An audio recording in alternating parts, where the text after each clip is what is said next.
السلام علیکم ورحمۃ اللہ وبرکاتہ۔ آج کا بیان بہت ہی زیادہ بہترین ہے۔ یہ زندگی میں آپ کو ہر موڑ پر کام دے گا۔ جی، زندگی کے ہر موڑ پر آپ کو یہ کام دے گا، اور آپ کو بھی کام دے گا، آپ کے بچوں کو کام دے گا۔ یہ آپ کی زندگی بدل دے گا۔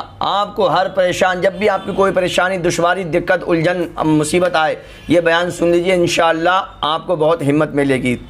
غور سے سنیے اس کو۔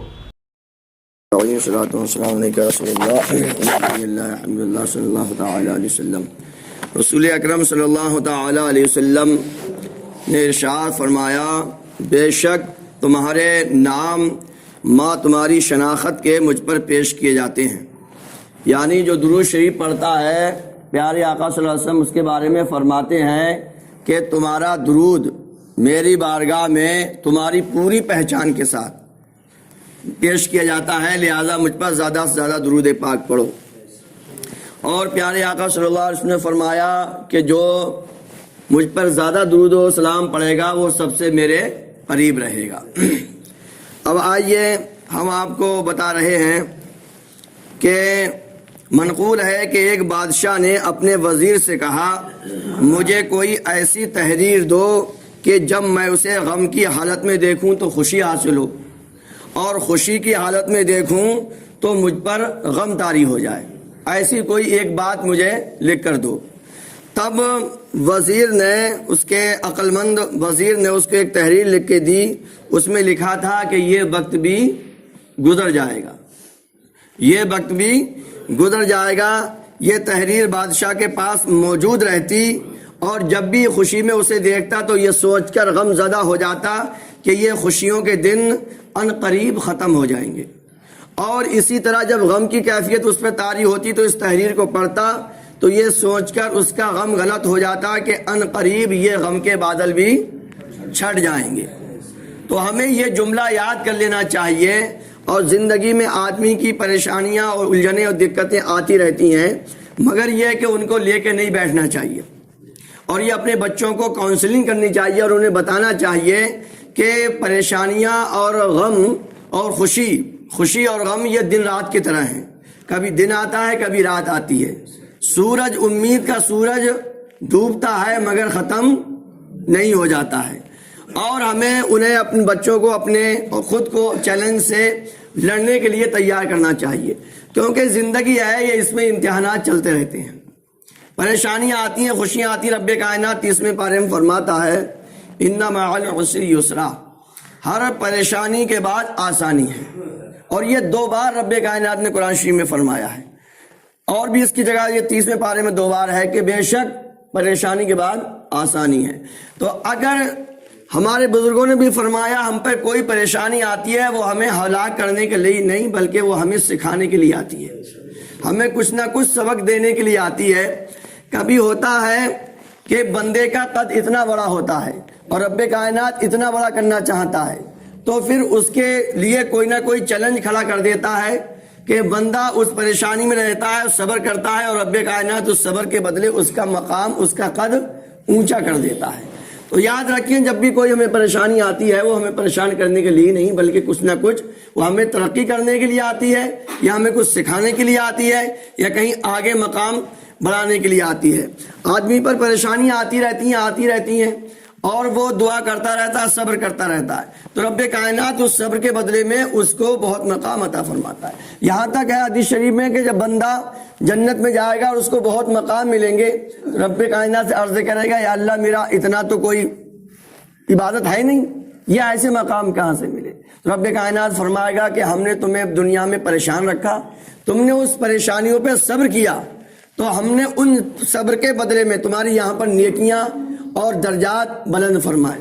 بندہ عرض کرے گا، یا اللہ تو میرے جسم کو کینچیوں سے کاٹ دیتا، سمجھے نہیں سمجھے؟ یعنی مجھے خوب پریشانیاں دیتا اور میں اس پہ صبر کرتا تو میرے درجات اور بلند ہو جاتے۔ تو یہاں تک کہ بندے کو اگر کانٹا لگے، کانٹا لگنے پر بھی صبر کرتا ہے تو اس پر بھی اس کو نیکیاں ملتی ہیں، بلندیاں ملتی ہیں۔ ہاں، آدمی کو سیکھتے رہنا چاہیے، کوشش جاری رکھنا چاہیے۔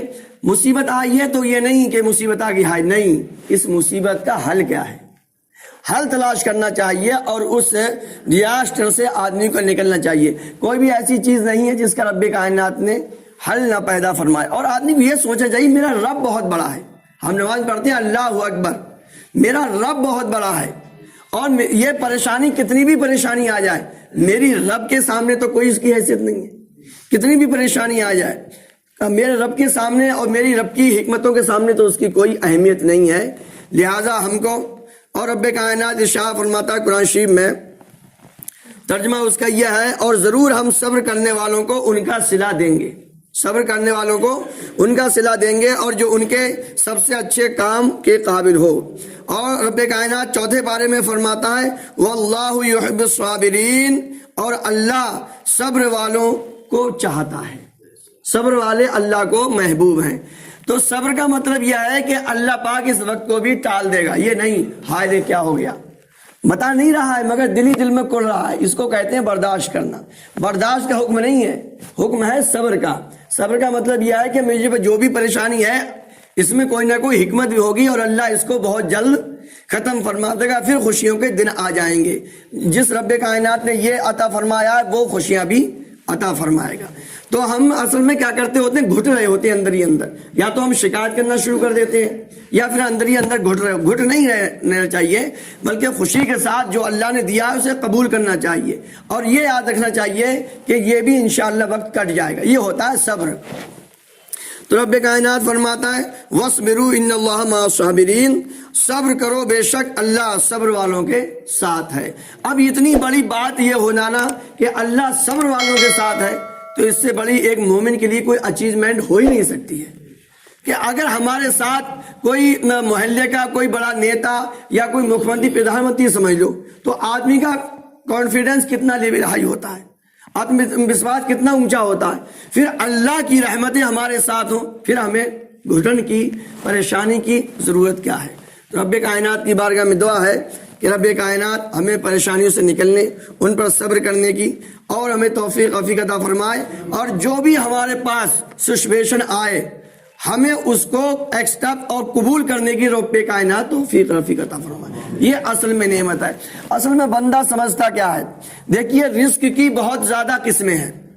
آدمی صرف پیسوں کو رزق سمجھتا ہے، آدمی کو کوئی خوشی مل جائے یہ بھی رزق ہے، اچھی اولاد مل جائے یہ بھی رزق ہے، اچھا کوئی دماغ میں آئیڈیا آ جائے یہ بھی رزق ہے، سمجھے کہ نہیں سمجھے، اس کا دن اچھی طرح سے گزر جائے یہ بھی رزق ہے، اسے اچھے دوست مل جائیں یہ بھی رزق ہے، اسے کوئی اچھا استاد اچھا مینٹور مل جائے یہ بھی رزق ہے، سمجھے کہ نہیں سمجھے، آدمی کی آنکھیں اچھا کام کر رہی ہیں یہ بھی رزق ہے، جتنے اعضاء ہیں وہ اچھا کام کر رہے ہیں یہ بھی رزق ہے۔ ہم اصل میں سمجھتے کیا ہے کہ رزق صرف پیسہ ہوتا ہے، ایسا نہیں ہے۔